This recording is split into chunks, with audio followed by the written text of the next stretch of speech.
Here's Podorowski in, he fires, and Soderblom the save. Kelly trying to go right back out. It hit Smallman. David Cotton after it.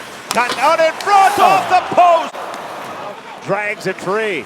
Looks to the point. Selgren to Chatfield. Chatfield fires off the backboards. Latuno to Ghost in tight. And Soderblom.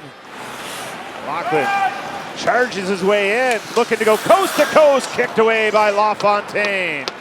Phillips will walk the blue.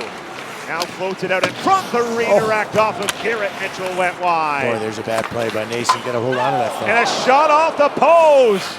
Here we go. We're already underway. Yeah, Tepley will shoot first for Rockford in on LaFontaine. He scores.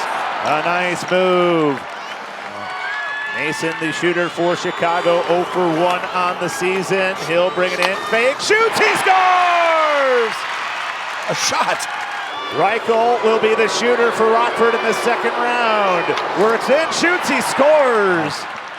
Drury, his first attempt of the season for the Wolves. The hometown kid stopped by Soderblom, and Rockford wins it.